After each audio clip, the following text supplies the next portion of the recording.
Hey there, it's Jim and Debbie with episode 72 of the Midday Minute.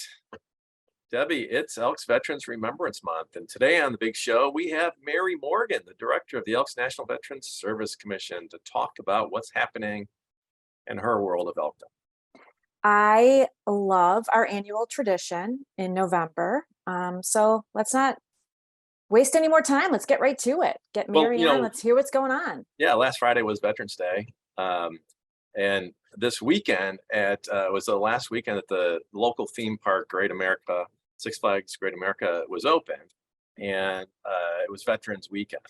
Sure. Military members and veterans got in for free, and they had patriotic things going on. We took the kids. My wife had made a promise to our son Patrick that she would take him one more time before the season ended, and things happened. And the last chance for us to go was the last day the park was open on Sunday. It was freezing, and I learned that my wife's promises are apparently binding for me too. So I was out there, and we were walking through the park. First of all, I learned there was a group performing in part of the park called Hometown Square, and they were called the Spirit of Six, and they were like the older sibling of Recreation. Okay. They were singing. There were people dressed up like Uncle Sam on stilts. There was a patriotic step and repeat, and Bugs Bunny and Daffy Duck were there. Daffy Duck just looking like Daffy Duck, but Bugs Bunny was wearing like a red, white, and blue top hat and a spangled vest, like he could have been Recreation's frontman. And we're walking by, and Megan, motions to the characters and says to the kids, "Hey, would you guys like to take a picture with them?"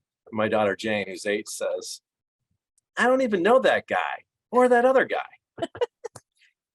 My goodness. I'm not sure if that's a failure of our education system or parenting or what. I know it's not a failure of our veterans, though. So I guess without further ado, Now we can get to it. now That's amazing. all right, now it's time to bring in Mary Morgan. Here she comes, coming at you through the magic of technology, appearing right now. There she is, Mary Morgan, everybody. Welcome to Big Mary. Show.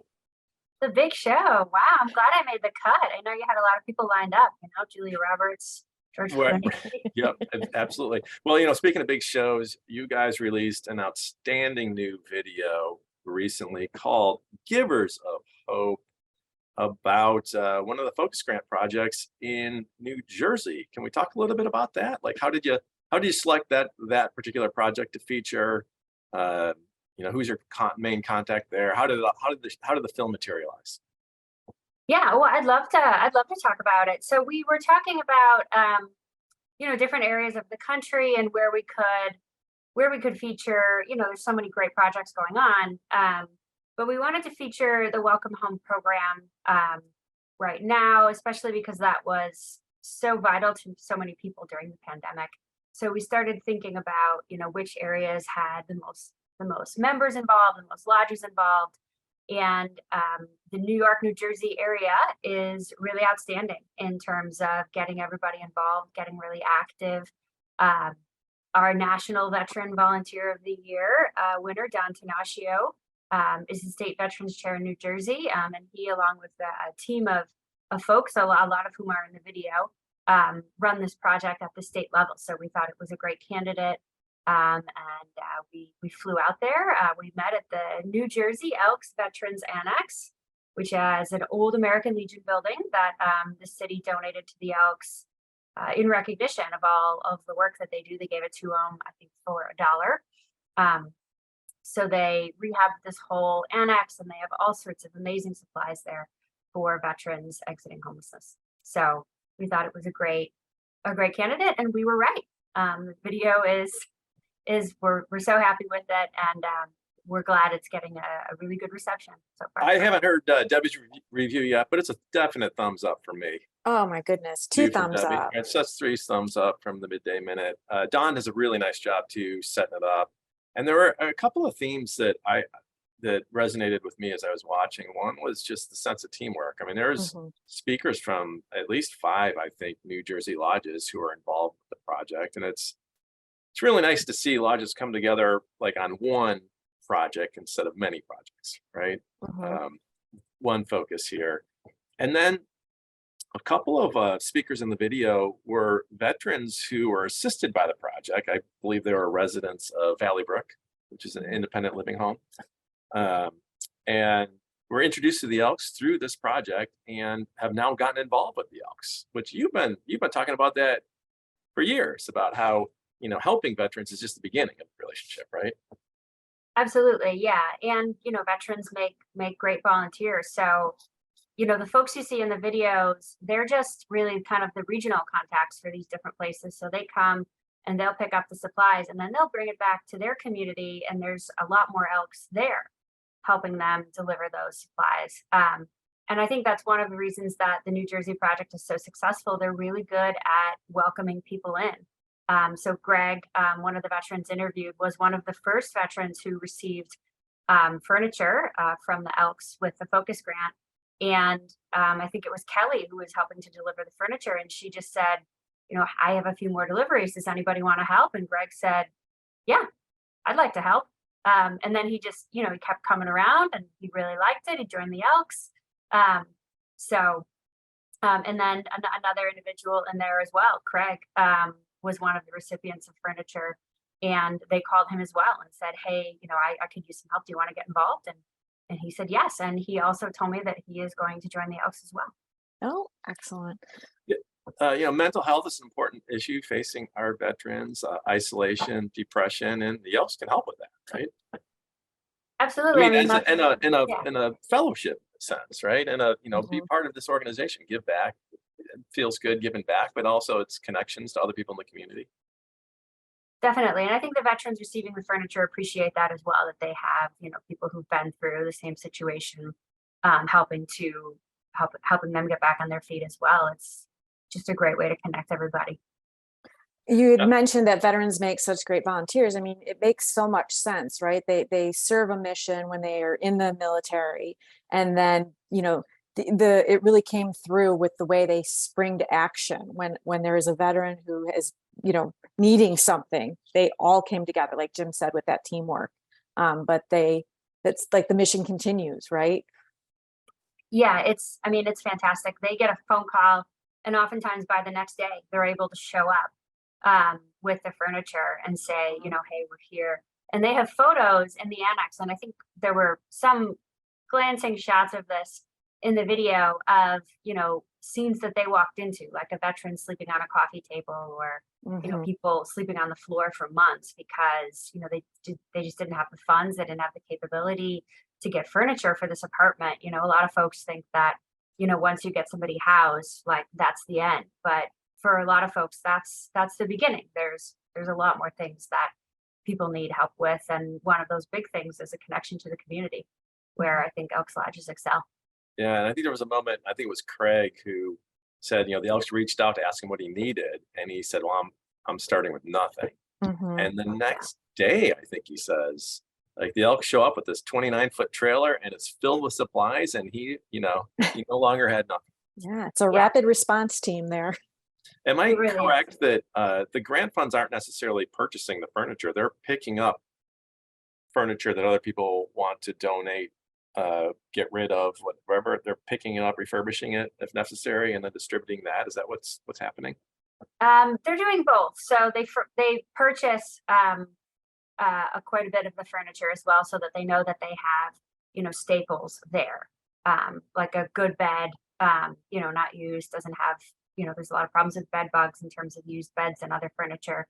Um, and then they bring the community in to help fill up the other needs as well. So they're really good at connecting and saying, I have somebody in this area who needs furniture. If you can come drop it off. It's so they make the most of all of the funds that we send them. That's for sure. And they're also leveraging welcome home kits too, aren't they?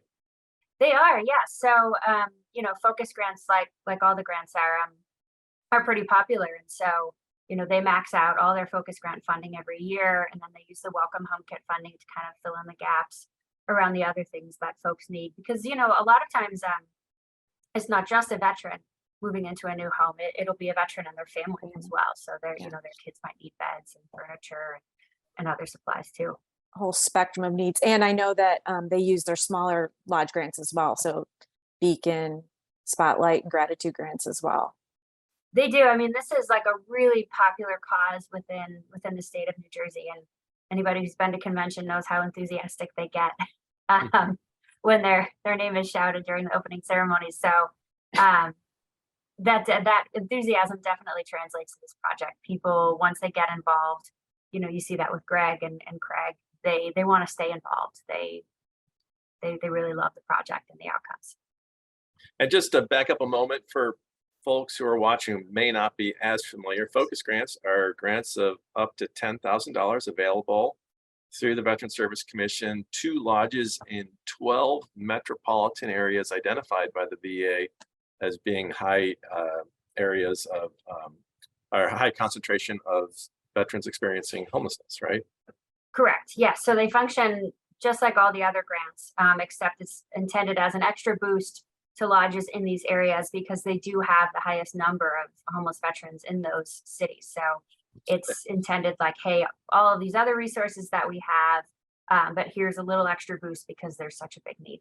And I guess I shouldn't leave this unsaid. Focus grants must be used to address the issue of homelessness among the veteran population.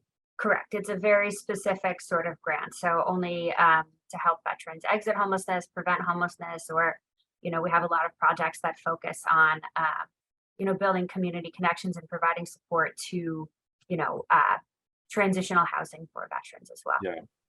And welcome home kits are smaller grants of up to, is it $500 if it includes a mattress? Is that correct?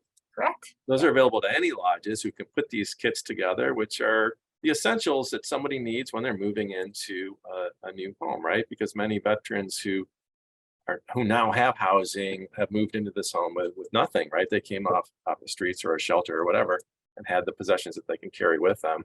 Now, but now these welcome home kits help turn those houses into homes. Right. Yes. When a lot of folks, when they become homeless, when they fall into homelessness, they have to get rid of all of their possessions. And so then they have to start anew when they move in. But my favorite thing about welcome home kits is that they're so adaptable. Lodges can do one a year. They can do one a week. It depends on what the need is, what the local volunteers have the time and the capacity for. It's a really flexible program. So you can be as involved as you'd like to be. At the beginning of the film, there's a slide that flashes a stat. Now, am I correct? Was it 45,000 welcome home kits? Is that right? It's not 45,000 welcome home kits. It's that's the welcome home program in general. So in general. kids, focus grants, emergency assistance. Since the program launched, that's our estimate of how many veterans have been served just by that program, and that doesn't include freedom grants or spotlight grants or anything like that. Now, for those who wonder if we're making a difference, and certainly we're not the only organization who's out there trying to help the VA eliminate this issue. But there was a stat that came out recently that said on any given night, there are now about 33,000 veterans experiencing homelessness.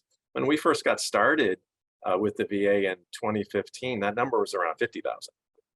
It was, yes, and it's a hard number to pin down exactly, but there's been absolute progress. There was just a new press release by the VA on how much veteran homelessness has decreased just in the last 2 years alone, and it's decreased 50% since 2010. So it's really exciting, and it's nice to think about. Even one veteran experiencing homelessness is too much, but when you look at it at the broad picture, there are so many people that our programs and other programs like ours have helped. And so it's really heartening to know that this is a solvable problem. We can do it. It is solvable. It's also, I always love the opportunity to throw out the term functional zero, because it's not a problem that's ever going to go away necessarily. There's always going to be new cases of homelessness. But the idea of functional zero is that there are supports and systems in place so that we can quickly find housing within a month for those new cases, right? Absolutely, yes. And one thing that I think we haven't been talking about as much, but what we're trying to emphasize more is how much our programs help to prevent homelessness for a lot of folks.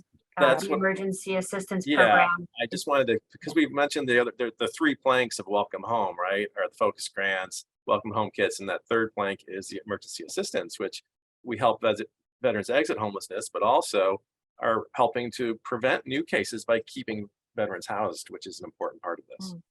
Absolutely. It saves, a lot of stress, a lot of grief, a lot of, lost possessions, which, sometimes that can include family heirlooms and objects of importance. It's not just, stuff. And, a lot of times when folks have to move, they lose their community connections. Their children have to move to a different school. So prevention is really key, and we're proud that our programs are addressing that. How many people have the emergency assistance program helped this year so far, Mary? So this year, 544 veterans, and those statistics are a few weeks old already, have received emergency assistance from us in 12 regions across the United States. Yeah, again, the 12 metropolitan areas, and it's a Exactly. small amount of timely assistance can mean the difference between having a house and being homeless. Absolutely. Yeah. And So the we're making veterans, that we serve are connected with a social worker as well. So they have, that ongoing support to help them make sure that, if they do feel like maybe they're in a precarious situation again, they have resources, they have connection, they know where they can go to help.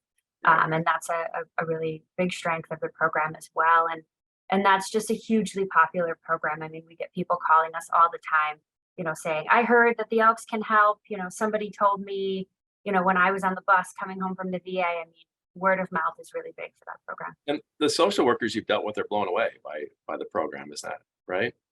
They love it. They absolutely love it. And one of the things that we didn't anticipate was, how it makes their job easier as well. Being a social worker for people experiencing homelessness is a really stressful situation. And they mentioned a lot of times they really want to help, but they can't, they don't have the funds, there's no housing. And this is a really nice resource for them to make their jobs easier, and, kind of keep them in that job so they don't burn out, that we can keep these Right. like passionate, talented people, help them in this position. So they can Again, stay. we're the givers of hope. I really do think it's one of the most important things that we do as Elks. I mean, to think that we have helped, more than 500 people just this year remain housed is really something to celebrate and to champion. I remember a story you were telling me a few weeks back when we were talking about this, and you had mentioned that those social workers tend to, obviously they can move within the VA system. And so you'll hear from a social worker who may have been in one of those key cities, right? One of those 12 cities, who now is in a different city, but still relying on the connections with the Elks to see if there's services and supports available. And I think that that's really an important part of this puzzle as well. Even if it's not emergency assistance funds that can be, used, there are Elks lodges probably in and around the area that can be tapped to help with that support. Definitely. We got a call from a social worker last week, who was had moved to a city where the fund didn't exist, but she called our office and asked if she could talk to Sancy, who was our Elk Scholar Fellow Sure. about 4 years ago, more than 4 years ago, Mhm. actually. So we told her Sancy is a doctor now. Dr. Childers now. but we can help you with other resources. So it really is great for the Elks as well. Because I think a lot of folks, we're quiet about our service at times, and a lot of folks don't make the connection to veteran service like they do with other organizations. Yeah, that fund could be limited, but it's limitless with the amount of Elks that we have and lodges we have across the country that can jump in to help. So Absolutely. Yep. love that. Our volunteers are unparalleled, I believe. That is true. Absolutely. Well, speaking of volunteers, and if we can shift gears, recently there was a stand down here in Chicago. Mhm. You want to explain what stand downs are for those viewers who may not know? Yeah, so the Stand Down is a large scale resource fair for generally veterans who are experiencing homelessness or living in poverty, maybe at risk of becoming homeless. And what they do is, they can encompass quite a number of things, but usually it's, a good meal, some supplies. There's always social workers and veteran service officers and support systems there. And Chicago, there's a number of these throughout the year, but we partner with the 2 VA medical centers in the area, Jesse Brown VA Medical Center and Hines VA Medical Center, to help put on these big events. We do a Chicago summer stand down and a Chicago winter stand down. And I'm on the planning committee for those events. And we just had the Chicago winter stand down a few weeks ago. And one of our traditions is that we always bring a group of volunteers from Elks headquarters, sometimes including Elks scholars, to go help out and volunteer at those events. So that was just a couple weeks ago. We all had our matching Elks shirts on, and it can be a lot of work, sorting through their donations and hauling boxes and getting everything ready, but it's really worth it. We had the crew, some of them were volunteering for setup too, right? So it was set up and then also during the stand down, right? Yes. So there's 2 days, because generally we host the stand downs at one of the National Guard armories in Chicago. And of course they have, their regularly scheduled activities. So they set aside 2 days for us. We swoop in, drop off all the supplies the day before, get the armory, set up and everything packaged and presented. And then the second day is when the veterans come. So as you might guess, a lot of volunteers prefer to be there on the day that the veterans are there, because you get to, actually speak with the veterans and hang out and see the impact of your service more clearly.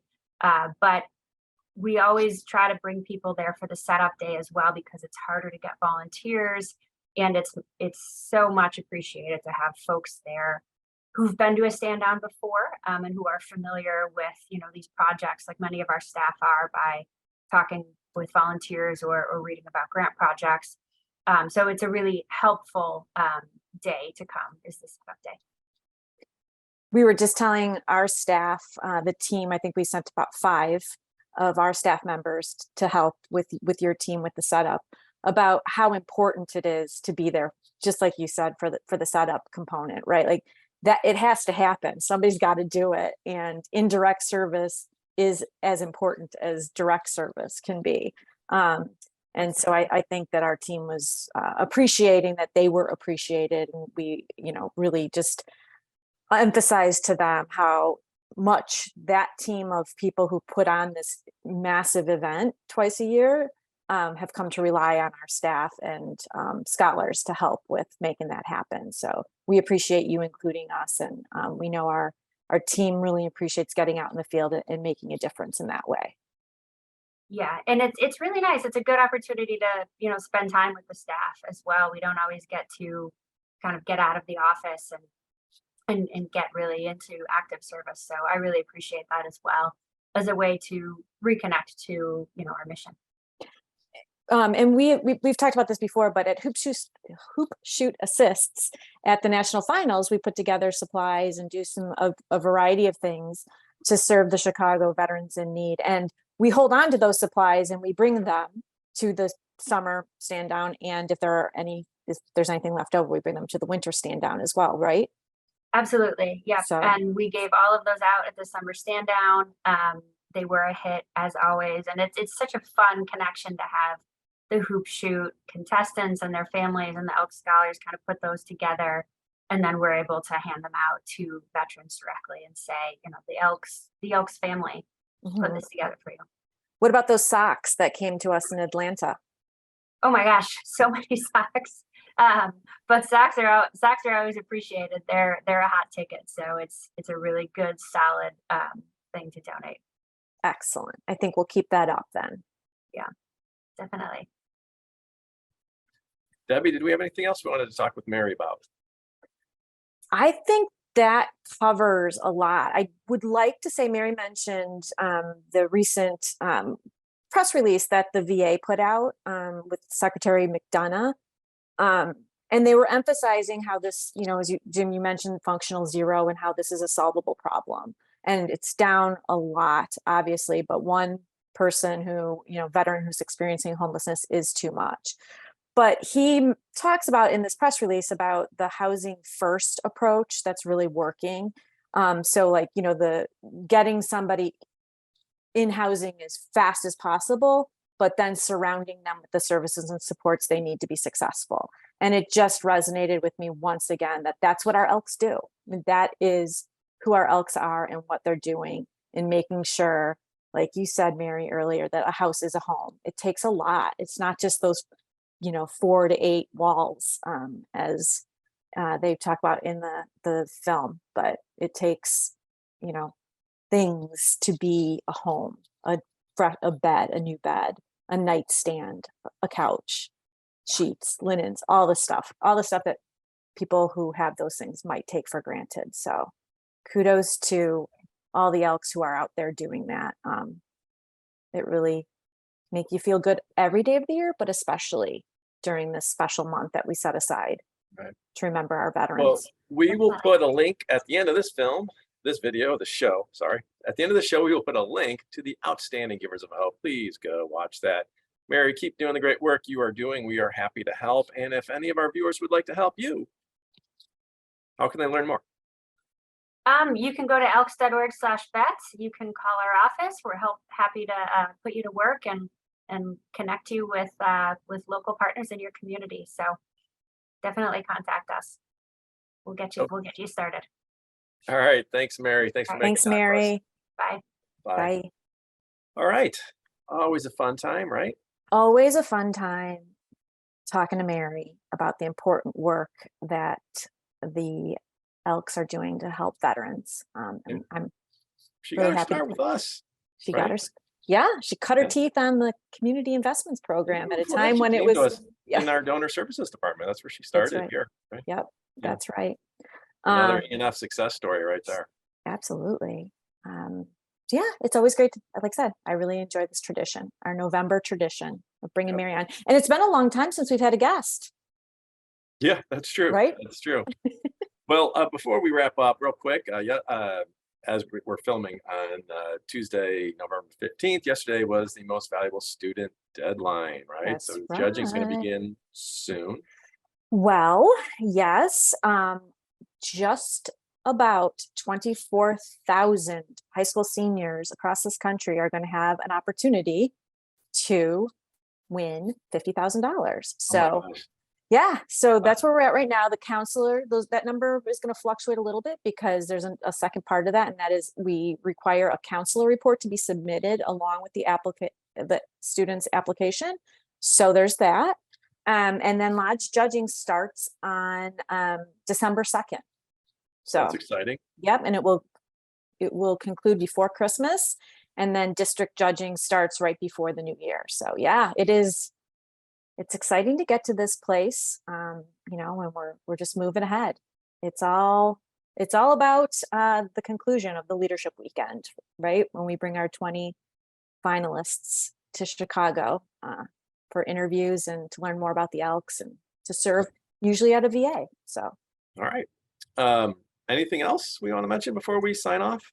I am looking forward to our December episode, in which we are going to announce the class of 2023 impact grant recipients. So that's always that's right. We are going to be doing that next month. So that should be fun, right? Mm-hmm. Absolutely. That'll be another deluxe episode where we we're not fancier background, we're maybe not on Zoom for that one, right? Right. Yeah, so we'll have Megan Morris come in, and we'll do the big announcement, just like we did are we last doing year. that on our show or her show? Well, we're going to do it on our show, and then it'll be a crossover. Okay, a special crossover episode. Yeah. All right. Well, let's look forward to that. We should probably wish everybody a happy Thanksgiving, right? Yes. We're thankful for all of you, our loyal viewers, and of course to our veterans, right? Yes, indeed.